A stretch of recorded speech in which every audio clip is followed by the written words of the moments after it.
Welcome friends, सुस्वागतम दोस्तों आज की वीडियो में हम बात करेंगे पुराने से पुराने जख्म को कैसे ठीक करें।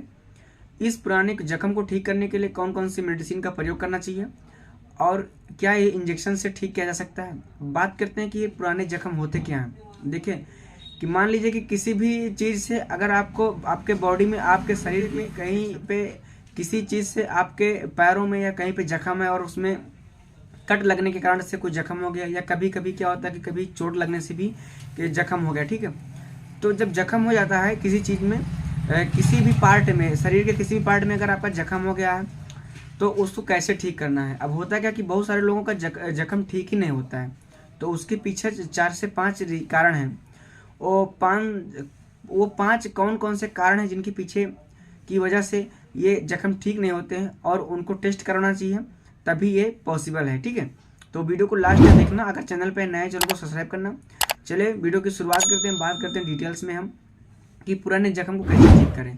हमसे जुड़े रहने के लिए हमारे YouTube चैनल राहुल फार्मेसी को सब्सक्राइब करें और नए वीडियो की नोटिफिकेशन के लिए बेल आइकन दबाएं। देखिए, अगर आपको भी आपके शरीर में कहीं पे भी पुराने से पुराने जख्म है और अगर वो ठीक नहीं हो रहा है, तो उसके पहले आपको कारण पता होना चाहिए कि किस कारण से ठीक नहीं हो रहा है। तो मैं आपको बताता हूँ कि वो आपके ये कारण हो सकते हैं जिसकी वजह से आपके जख्म नहीं ठीक होता है। जो सबसे पहला कारण है और जो सबसे इम्पोर्टेंट कारण है, वो कारण है आपका डायबिटीज, शुगर, जो कि ये सबसे इम्पोर्टेंट है आपके डायग्नोस करने के लिए। सबसे इम्पोर्टेंट है कि आपको क्या कहीं डायबिटीज़ तो नहीं है, आपको शुगर की समस्या तो नहीं है।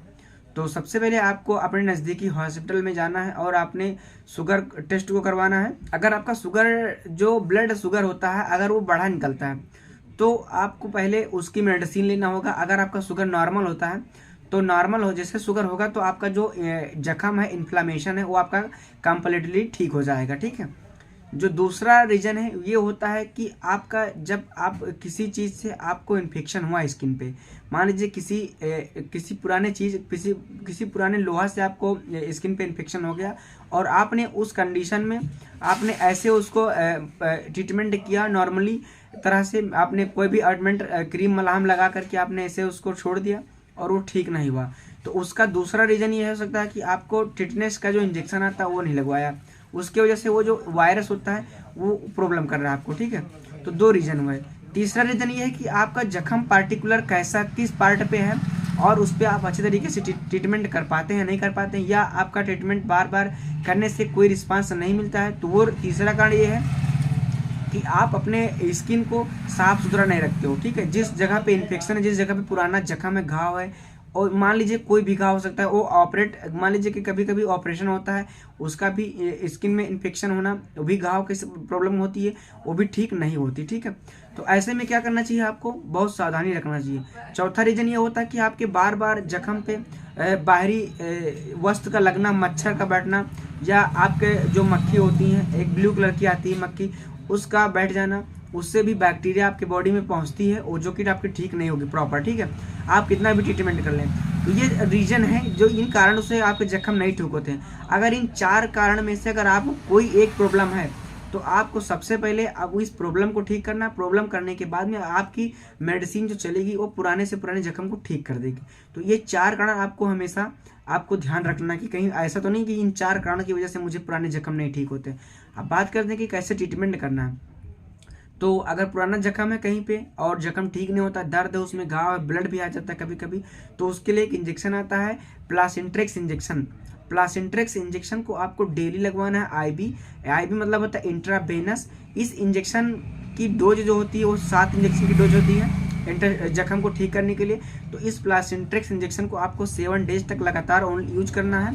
ठीक है, और इसके बाद में एक ट्यूब आती है, वाइटमेंट आता है, जो कि सिप्लाडीन करके, बीटाडीन करके, इन दोनों में से आप कोई एक ले करके आप अपने उस इफेक्टेड एरिया को ठीक कर सकते हो। ठीक है, कुछ मेडिसिन भी आती है खाने के लिए।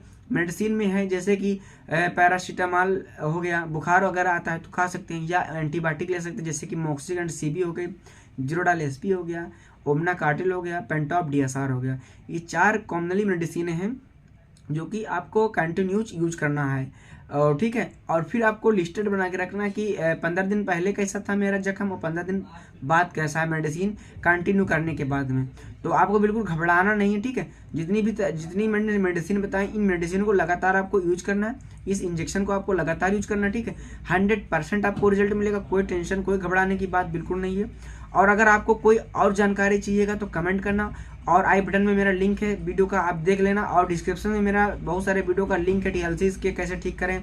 और किसी भी जानकारी को अगर आपको लेना है तो आप मुझसे बात कर सकते हैं, कॉन्टेक्ट कर सकते हैं। तो आज का वीडियो था कि पुराने से पुराने जख्म को कैसे ठीक करें। तो आपको समझ में आ गया होगा, आई होप यू कि आपको समझ में आया कि पुराना जख्म कैसे ठीक करें। अगर समझ में आया तो लाइक करना, कमेंट करना, दोस्तों के शेयर करना, चैनल पर नए जो सब्सक्राइब करना। मिलता है नेक्स्ट में। जय हिंद, वंदे मातरम।